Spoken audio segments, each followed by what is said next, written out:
protest, the digital global protest that we hold every week across the planet.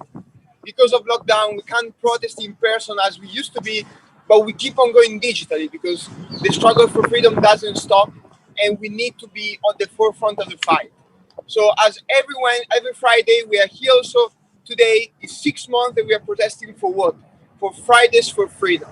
The demand that we have is that countries come together to protect freedom fighters all over the planet.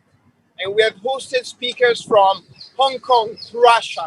And today we're going to have a great speaker from Venezuela. They're going to introduce very shortly to let us know the situation in the country and to understand that sadly, all over the planet, we are facing an erosion of democracy and we have to fight back. And the only way to fight back is to fight back together. So I'm Andrea Venzon. I'm one of the co-founders of Now. And as for the last 6 months, I'm here in the cold in London in front of 10 Downing Street to demand that the United Kingdom, as every other country that loves democracy and that understands that democracy is a value to protect and cherish, should come together and form a coalition, form an alliance, form a union that can stop countries like Russia, Venezuela, and China to keep on clamping down on their own citizens to erode the last remaining rights that they have. And we have protested for 6 months now because we understand that the only way to unite, the only way to protect this freedom that we have is to stand together for freedom. And today I also want to reference a very important fact that has happened.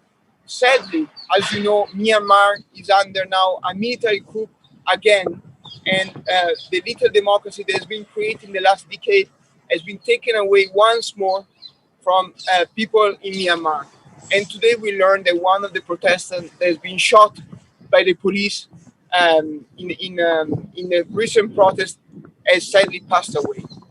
And so we want to send our warmest thoughts to all the protesters in Myanmar. They are doing their best to keep the flame of liberty alive in this torn country. And we want to let them know that from all over the planet, we stand with them. We stand with people in Myanmar. We stand with people in Hong Kong. We stand with people in Belarus. We stand with Russian protesters that last week, incredibly, with a huge amount of bravery, went on the street and supported Navalny and all the imprisoned opposition politicians that have been cracked upon by the regime in Moscow. And as you can see, sadly, the list is endless.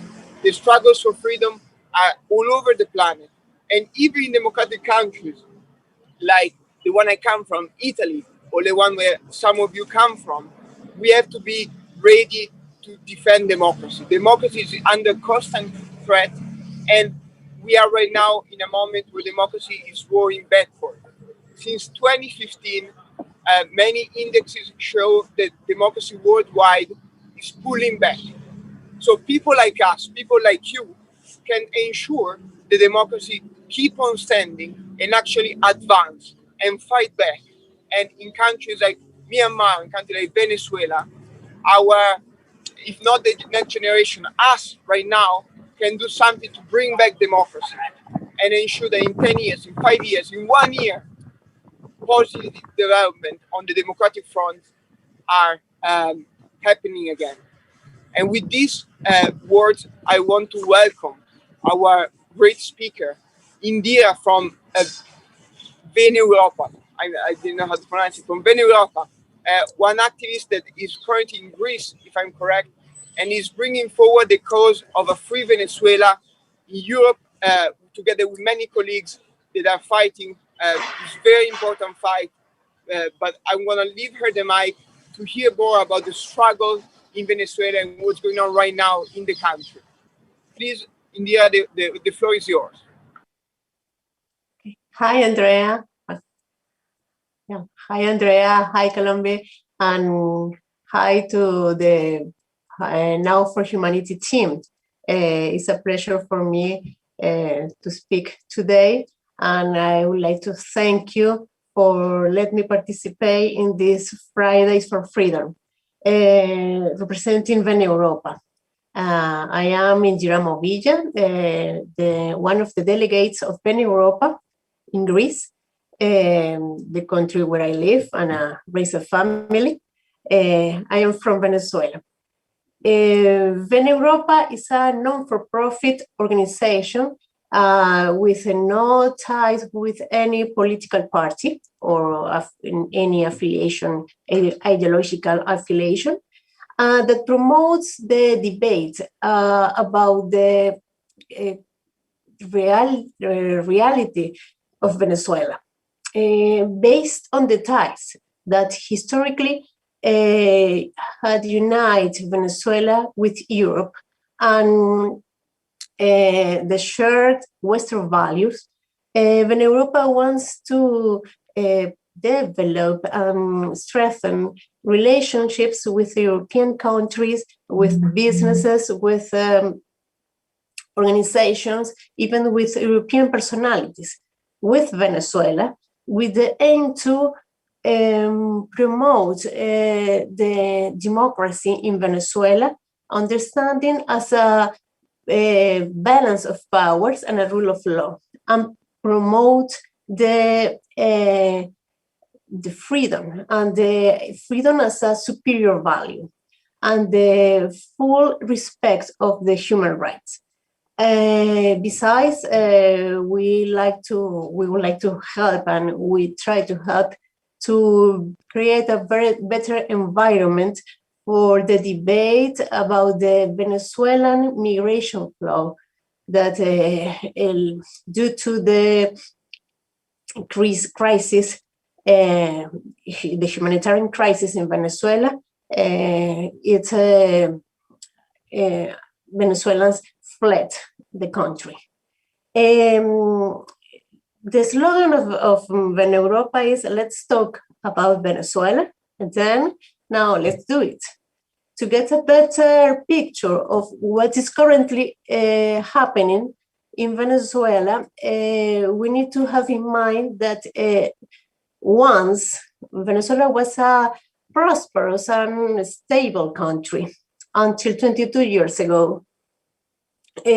With all its problems, like any other developing country, had one of the highest living standards in the region, in the Latin American region.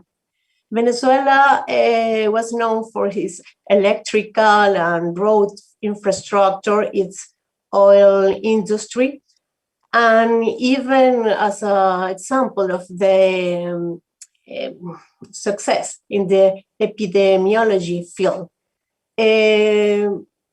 Was for almost 4 decades was the most stable democracy in South America, if not the only one, and without violent conflicts.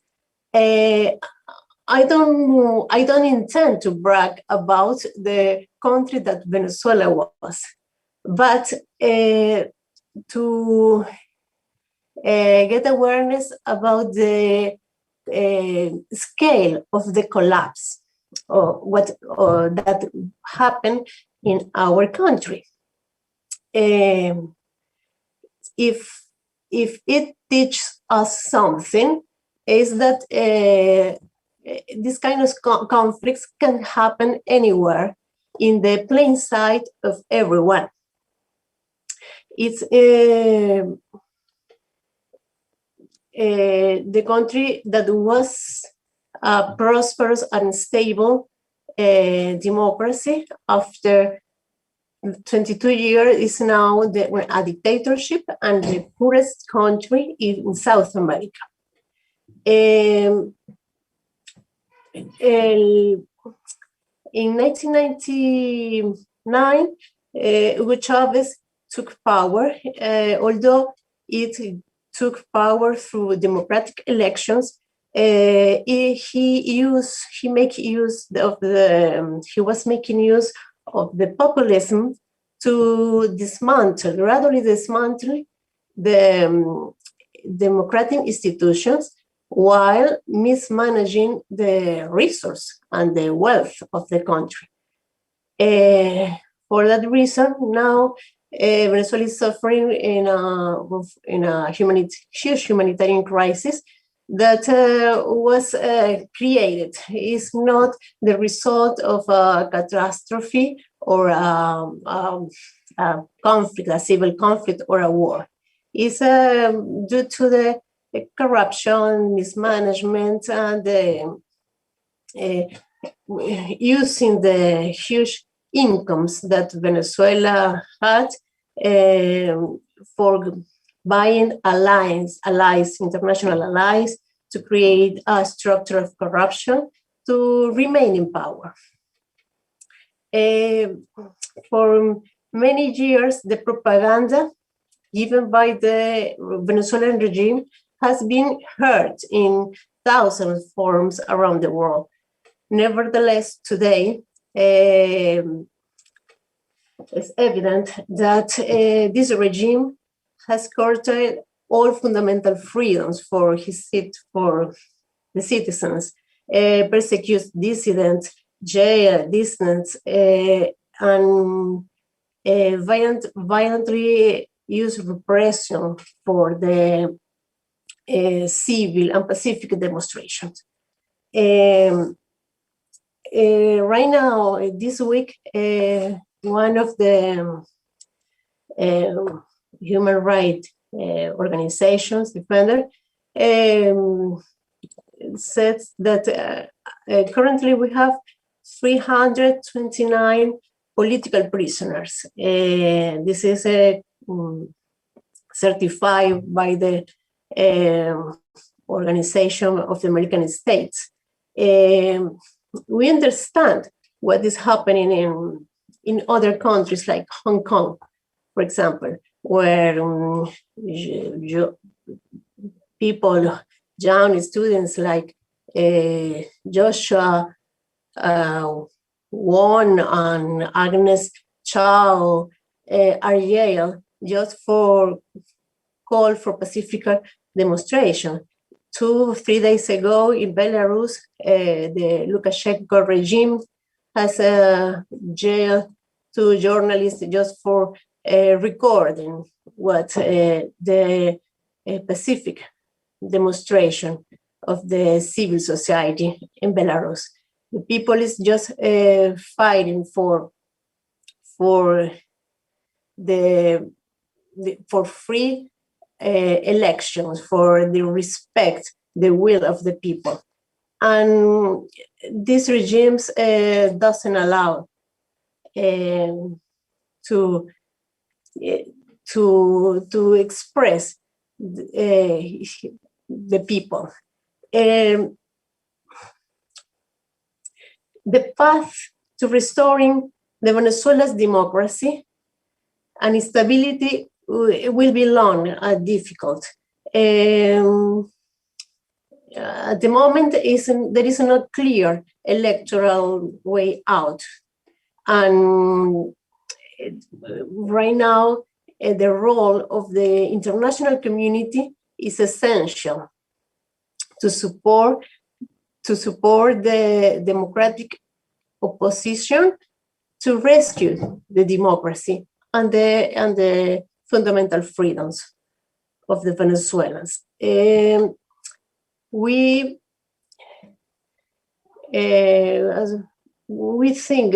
ask to the international community to hear the plight of the civil Venezuelan society. Venezuelans deserve that democratic institutions around the world reaffirm their commitment to uncompromising stand up for human rights and freedoms.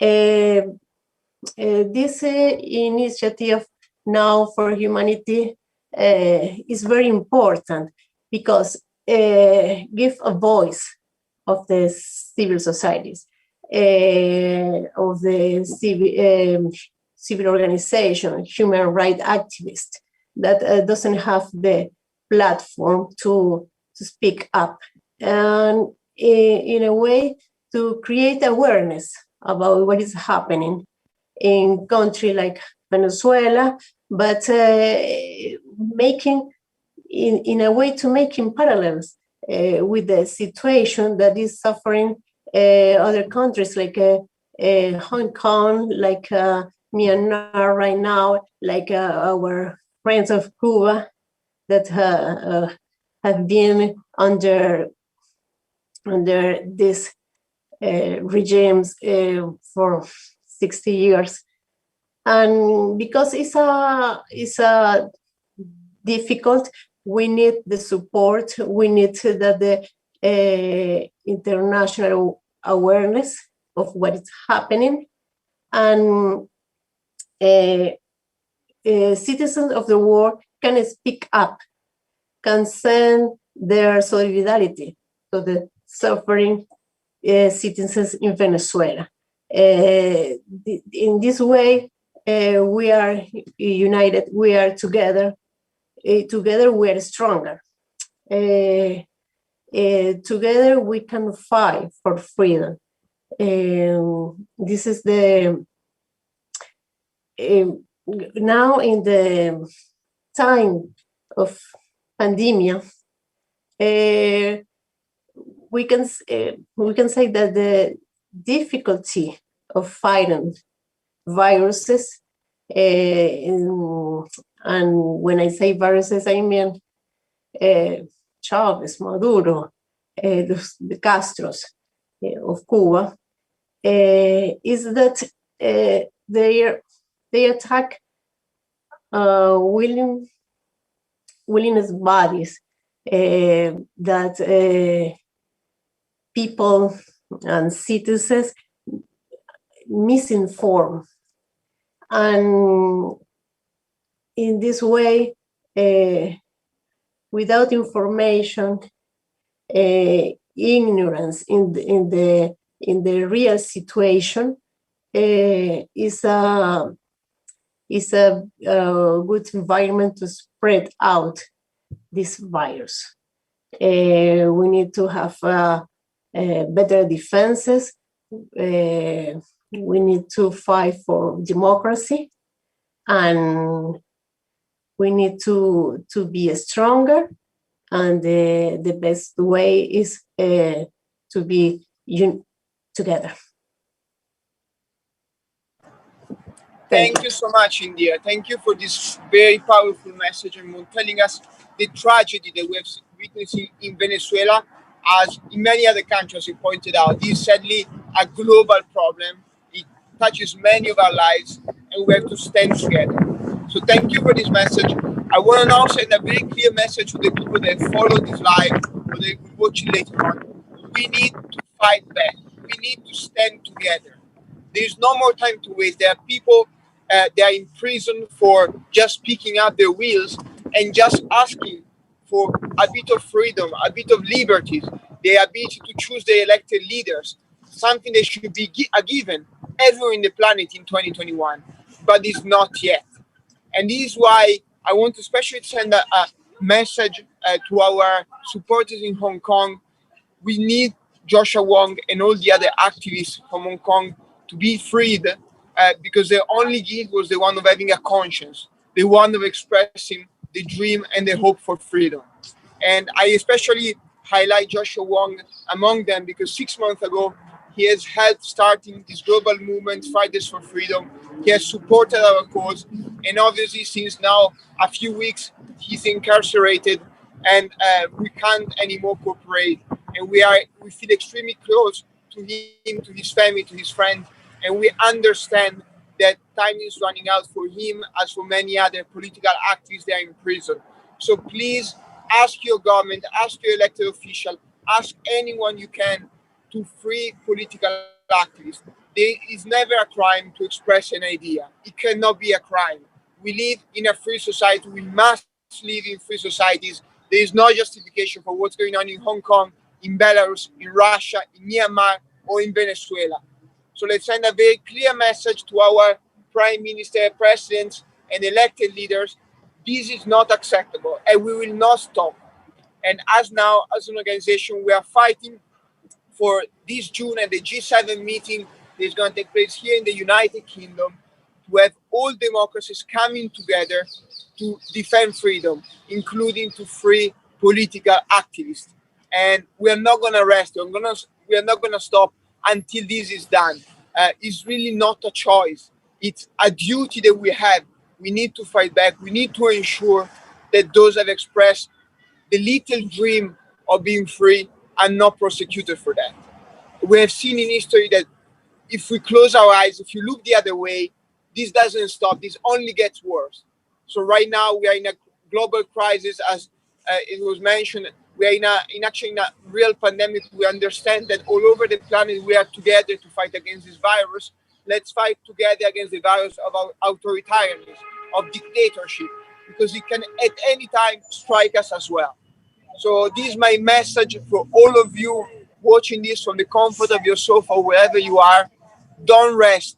Don't look the other way, but fight back together. Because together, united, we cannot be defeated. We always say that because it's true. Together, united, we cannot be defeated. Thank you so much for following this Fridays for Freedom protest. We're going to be here next week, as every week, and hopefully very soon we're going to be able to host rallies again in front of prime minister's building, government buildings all over the planet to ensure that the flame of freedom never, never goes off. Thank you so much for this. Thank you.